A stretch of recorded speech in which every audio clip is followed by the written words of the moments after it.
Fala, investidores, sejam muito bem-vindos ao canal Planileiro Investidor, o canal dos fundos imobiliários. E nesse vídeo nós vamos falar do relatório gerencial de dezembro de 2024 do fundo REC Recebíveis Imobiliários, é o REC R11, fundo de CRI. E a gente vai ver qual foi o desempenho dele durante o ano 2024, também durante aí, o mês de dezembro. O fundo pagou proventos aí altíssimos, né, surpreendentemente. A gente vai ver qual a representação desses proventos aí distribuídos no mês de dezembro, vai ser pago, se eu não me engano, amanhã, no dia 15 de janeiro. Ou hoje, né, dia 15 de janeiro, que é onde está sendo aí mostrado esse vídeo.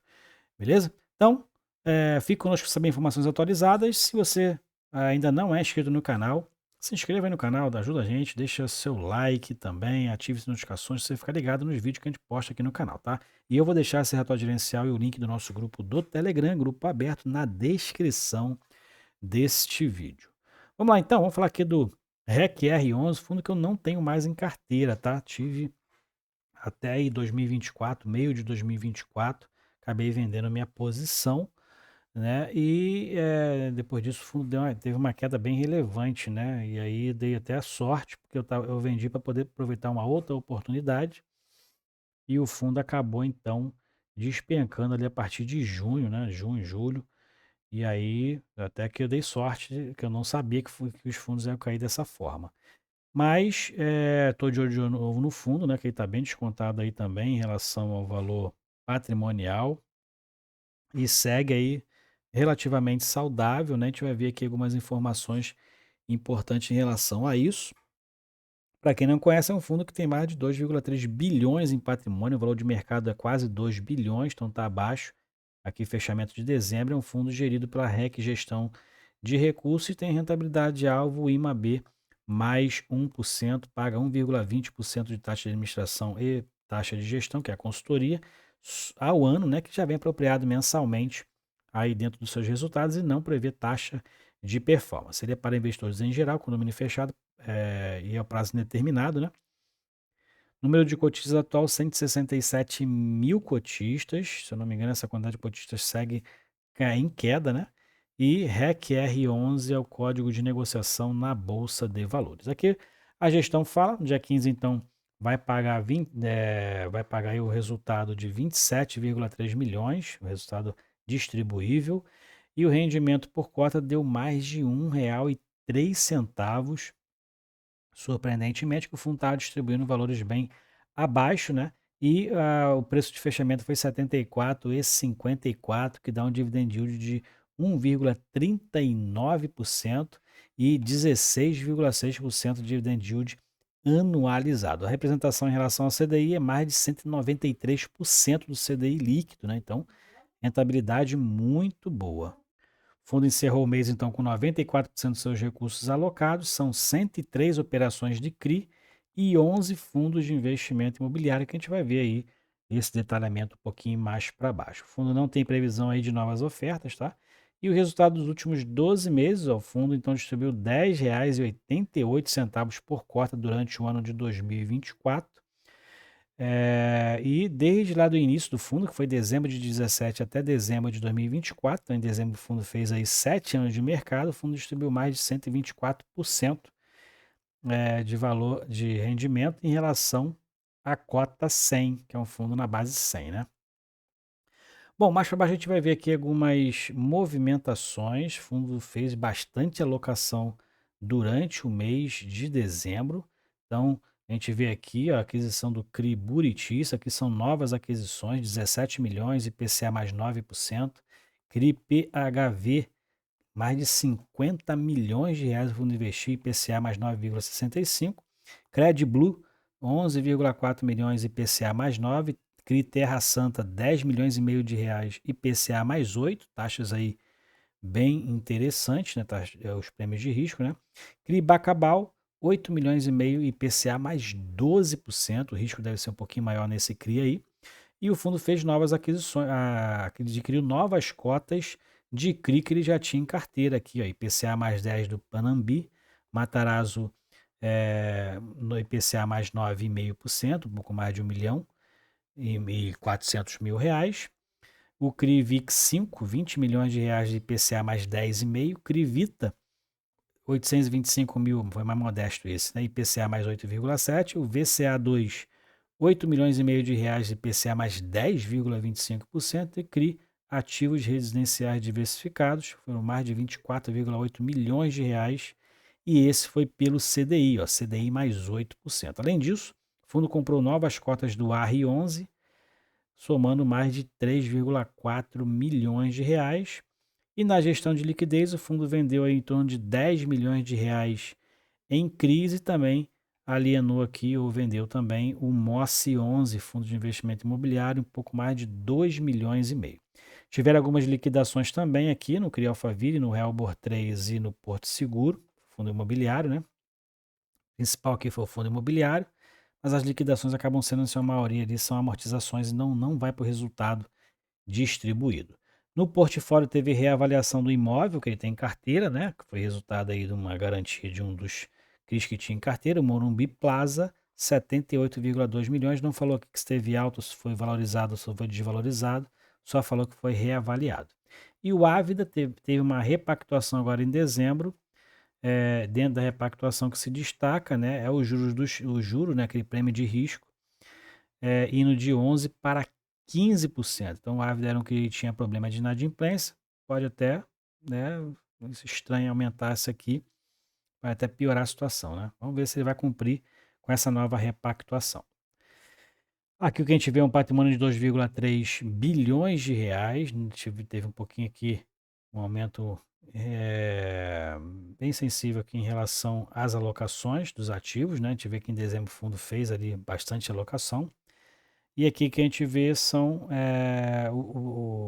os valores de cada ativo, né? O fundo tem 2,4 bilhões em ativo, não tem praticamente aí não tem valores, não tem alavancagem, né? O fundo não tem alavancagem. Então são 2,1 bilhões em CRIs, um pouco mais de 106 milhões em FI, um imóvel de 78 milhões, ativos de liquidez 55 milhões e outros ativos 863 mil, a maioria são CRIs, 90% da sua carteira está alocado em CRI, que são esses 103 CRIs que tem carteira aqui, é muito grande. Então a maioria aqui, quase esmagadora, todos adimplentes, né? Estão todos aí em dia. 2,6 milhões, 90% da carteira, são 103 CRIs diferentes, mas não são pessoas, não são credores diferentes, né? Devedor ou cedente, né? Não são devedores, 103 devedores diferentes. Tem muitas repetições aqui, mas uma carteira de 103 CRIs acaba tendo uma boa diversificação, sim, né? E aqui o que a gente vê é os FIIs também da carteira, né? Tem aqui em torno de 11 FIIs, uns para investidores. A maioria aqui são negociados para investidores em geral, mas também tem aqueles que são fechados, né? Para investidores institucionais. 106 milhões, representando 4,4% da carteira. O imóvel representa 3,3%, então 97,6% investido em CRI, em FI e no imóvel. O restante são os ativos de liquidez do fundo, né? O caixa é o que o fundo tem em caixa. Aqui acompanhamento das situações, né? O Aracaju Shopping já teve alguns probleminhas, já está aí adimplente. E na gestão de portfólio de inadimplência na carteira está o Olimpo. O Olimpo está inadimplente, que estava inadimplente em dezembro, né? Deixa eu ver um pouquinho mais para baixo porque que eu estou falando que estava.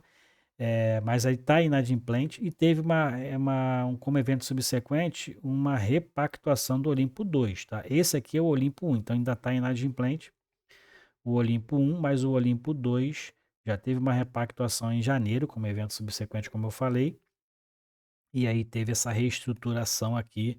Vamos ver aí se para a inadimplência, pelo menos no CRI Olimpo 2, e o Olimpo 1 segue aí então o fundo fazendo as negociações. Aqui é o portfólio de forma qualitativa, você pode ver as garantias de cada CRI aqui detalhadamente, né, para você entender um pouquinho também quais são as garantias que envolvem essas operações de crédito, né? Então são diferentes garantias. Aqui é a indexação, principal indexação IPCA 61%, o fundo também tem CDI 14%, mas o IPCA acaba sendo um pouquinho maior, que somam também o sem variação negativa, o que soma em torno de 82% da carteira indexada pelo IPCA. O que a gente verifica também aqui é a questão do tipo de risco, né, segmento corporativo, que a gente sabe que teoricamente é menos risco, 64%, e o pulverizado, 36%. E em relação à localização, a gente verifica que a localização, a maioria são estados litorâneos, né? E na DRE gerencial, essa DRE gerencial é pelo regime de competência, dezembro o fundo teve aí receitas com CRIEFI de 29 milhões de reais. Essa é a marcação a mercado, né? Acaba que tem essa questão da marcação a mercado da carteira, teve uma desvalorização de 46 milhões, o que gerou lá no final um lucro líquido negativo. Então foi um prejuízo em dezembro, em virtude dessa marcação a mercado, que foi bem negativa aqui, né? Então muitos CRIs aí se desvalorizaram muito, a carteira do fundo se desvalorizou muito nessa marcação, ele joga isso dentro do resultado contábil e mais o lucro líquido de caixa, né, que não considera essa marcação, que isso aqui é só um registro realmente contábil. O lucro líquido de caixa foi de 27 milhões de reais, é o maior aqui que a gente vê desde maio de 2024. E o valor distribuível, praticamente tudo, né? O fundo distribuiu praticamente tudo, R$ 1,03,5. Não sei quem tem uma cota quanto vai receber, mas deve receber R$ 1,04, né? Aí foi o resultado distribuído. Aqui para encerrar, a gente tem a rentabilidade. O fundo tem alcançado a rentabilidade de alvo, que é o IMAB mais 1%, ou seja, 78%. E a rentabilidade do fundo está em 99,1%. A distribuição média está em torno de 91%, foi em torno de 0,91% durante o ano 2024. E em dezembro ele distribuiu 1,04%, mais de 1%. Então, e superou, né? Superou então aqui o dividendo distribuído em 2023, que foi de R$ 10,07. Em 2024 distribuiu R$ 10,90 de dividendo, então superando o ano de 2023. E na liquidez, o fundo também tem uma boa liquidez, historicamente o fundo tem uma boa liquidez, foi uma média de 3 bilhões e meio de reais por dia. Chegou a estar cotada a 64,44 no mínimo de encerramento, pode até ter chegado menos que isso, né? E o máximo foi de 76,48. Então o fundo chegou a estar aí alguns dias abaixo de R$ 70. Aqui é a liquidez média, né? E o valor de fechamento. A gente verifica aqui que o fundo teve uma liquidez melhor do que o mês anterior, né? E o fundo então segue com uma boa liquidez aí no mercado, uma média de 2 milhões e meio de reais. É um fundo grande, né? Então, a liquidez acaba sendo muito boa. E também o fundo está descontado em relação ao seu valor patrimonial, mas não está tão distante assim, né? Como outros fundos aí, que acaba que a liquidez é derrubada, mas pelo preço também de mercado. Beleza? Então é isso aí. Esse é o relatório gerencial do REC R11, fundo aí com distribuição bem interessante no mês de dezembro, né? E o que a gente verifica aqui que o impacto foi basicamente aí a melhora realmente nos juros, né?